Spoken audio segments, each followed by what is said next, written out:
Everyone, मी Mona Dhakate makeover आणि आज मला नागपूरला कंटिन्यू 2 ब्राईड होत्या. सगळ्यात आधी एंगेजमेंट ब्राईड आफ्टरनूनला आणि इव्हनिंगला संगीत ब्राईड.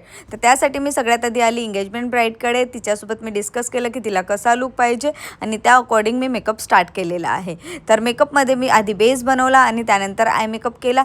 हिचा एंगेजमेंट होता तर त्या डेला खूप जास्त ह्युमिड वेदर होता आणि आता उन्हाळा आहे तर तुम्हाला माहीतच आहे मेकअपचं काय होते. तर त्यासाठी मी यांना वॉटरप्रूफ मेकअप दिलेला आहे आणि त्यानंतर आम्ही आउटडोरचा शूटसुद्धा घेतला नॅचरल लाईटमध्ये. मला बेसिकली मेकअप माझा नेहमी नॅचरल लाईटमध्येच आवडतो, कारण की नॅचरल लाईटमध्ये जसा केला आहे तसाही दिसतो आणि पूर्ण क्लिअर दिसतो. फेक लाईट कधीच मी ज्या टाईमला मला नीड असली तेव्हाच यूज करते. तर हिचा शूट झालेला, त्यानंतर मी निघाली माझ्या नेक्स्ट ब्राईडला.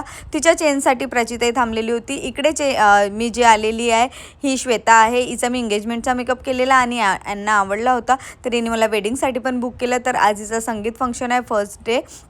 तर त्यासाठी हिला एकदम मिनिमल मेकअप आणि हायपोनी पाहिजे होती वेस्टर्न लेहंग्यावर, तर ते मी केलेला आहे. तर तुम्ही हिचा पण फायनल लुक बघू शकता. तुम्हाला दोनही मेकअप कसे वाटले मला कमेंटला नक्की सांगा. आणि त्यानंतर तुम्हाला इतके सुंदर मेकअप शिकायचे असेल तर लवकरात लवकर आमची नेक्स्ट बॅच येत आहे, ती जॉईन करा. थँक्यू.